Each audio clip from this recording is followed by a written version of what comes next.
दोस्तों जैसा कि आपको पता होगा, पुरानी पेंशन को लेकर काफी समय से हमारे देश भर में सरकारी कर्मचारी विरोध कर रहे हैं, लेकिन इसी बीच आज केंद्र सरकार की तरफ से एक बड़ा फैसला लिया गया।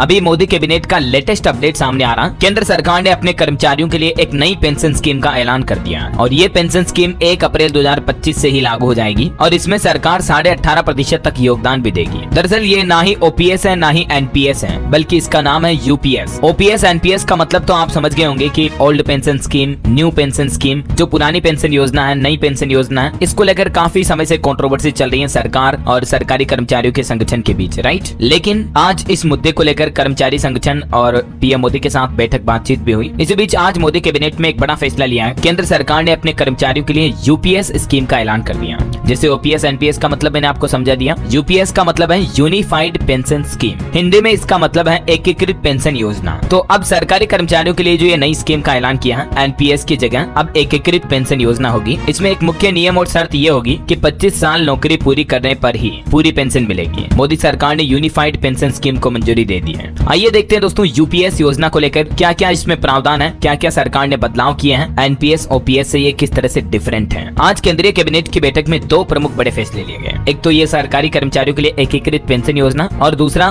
बायो फर्टिलाइजर पर भी अहम फैसला हुआ। यहाँ पर हम बात करने वाले हैं पहले वाले फैसले की, सरकारी कर्मचारियों के लिए जो ये यूपीएस यानी एकीकृत पेंशन योजना शुरू की गई। तो जैसा कि सबसे पहले ध्यान देने वाली बात तो ये है कि अब नई पेंशन स्कीम जो थी ना एनपीएस, उसी की जगह अब ये सरकारी कर्मचारियों के लिए यूपीएस योजना लॉन्च की गई है। मतलब ये एनपीएस को रिप्लेस करेगी। पहले जैसे ओपीएस को रिप्लेस करते हुए एनपीएस लागू हुई थी, अब एनपीएस को भी सरकार ने रिप्लेस करके यूपीएस लागू कर दिया। ऐसा सिंपल। देश भर में सरकारी कर्मचारियों में पुरानी पेंशन स्कीम ओपीएस की जोर पकड़ती मांगों के बीच आज ये केंद्र सरकार की तरफ से बड़ा ऐलान किया है और केंद्रीय कैबिनेट की बैठक में इसको लेकर सहमति भी बन चुकी है। यहाँ तक कि देश भर में सभी राज्य सरकारों को भी ये यूपीएस यानी एकीकृत पेंशन योजना चुनने का विकल्प मिलेगा। यानी ये स्कीम सिर्फ केंद्र सरकार के कर्मचारियों के लिए ही नहीं होगी, बल्कि स्टेट गवर्नमेंट भी अगर चाहे तो अपने कर्मचारियों के लिए ये यूपीएस योजना को मंजूरी दे सकती है। ऐसा इसमें पेंशन एरियर पर सरकार तकरीबन 800 करोड़ रुपए खर्च करेगी। आइए अब समझते हैं एकीकृत पेंशन योजना से जुड़ी कुछ खास बातें। इसमें क्या क्या प्रावधान रखे गए हैं। पहला पॉइंट देखिए, पेंशन की सुनिश्चित राशि।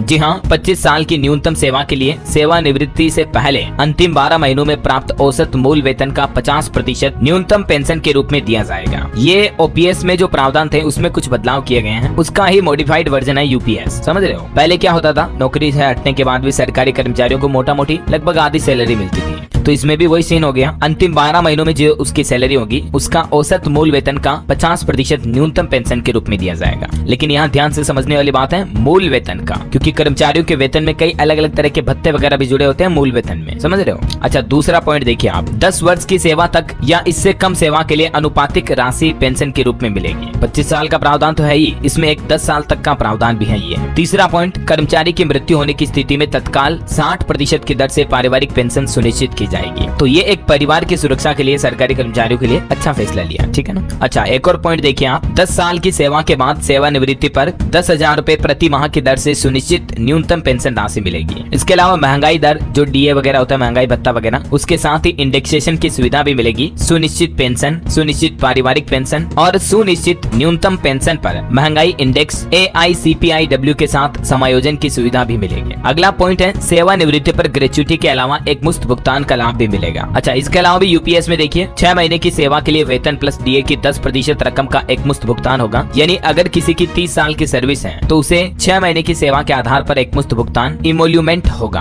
और इस भुगतान से सुनिश्चित पेंशन की मात्रा कम नहीं होगी। ऐसा। अब दोस्तों केंद्र सरकार का कहना है कि सरकार के इस फैसले से देश भर में 23 लाख से भी ज्यादा कर्मचारियों को फायदा होगा, क्योंकि एनपीएस का ही विकल्प होगा ये यूपीएस, जो पहले ओपीएस का विकल्प था एनपीएस। समझ गए हो। बाकी ये कुछ प्रमुख पॉइंट जो है, कर्मचारी की मौत के बाद उसकी पत्नी को उस 50% का 60% पेंशन दी जाएगी। अभी तक कर्मचारियों ने एक सुनिश्चित रकम की मांग की थी, तो कर्मचारियों को इस सैलरी का 50% अश्योर्ड पेंशन के रूप में मिलेगा। 25 साल तक जिसने सर्विस की है उसे रिटायरमेंट से 12 महीने पहले के वेतन का एवरेज दिया जाएगा और 10 साल से 25 साल की सेवा में उसी हिसाब से पेंशन भी दी जाएगी। बाकी ये न्यूनतम 10,000 रुपए की पेंशन अनिवार्य रूप से मिलेगी। उपरोक्त तीनों बिंदुओं के अंतर्गत महंगाई के आधार पर भी पेंशन दी जाएगी। कर्मचारी को एक लमसम अमाउंट सुपर एनुएशन के तौर पर मिलेगा। तो ये कुल कुल मिलाकर के जिनकी ओपीएस की मांग थी उन कर्मचारियों के लिए मोटा मोटी सरकार ने काफी अच्छे राहत भरे फैसले लिए हैं पेंशन को लेकर। ठीक है, और बाकी यूपीएस योजना से जुड़ी सारी डिटेल मैंने आपको A to Z कांच की तरह क्लियर इन्फॉर्मेशन बता दी। उम्मीद है आपको जरूर जानने भी मिली होगी दोस्तों। और भी अब भी आपके मन में कोई सवाल है, किसी तरह का क्वेश्चन है, डाउट है, तो बेझिझक मुझे नीचे कमेंट करके पूछिएगा, मैं रिप्लाई करने की जरूर कोशिश करूंगा। और भी आपकी क्या राय, क्या सजेशन है कि सरकार को इस यूपीएस में क्या रखना चाहिए, आप अपनी राय भी विचार नीचे कमेंट में लिखिएगा जरूर। और बाकी इस वीडियो को लाइक और शेयर करना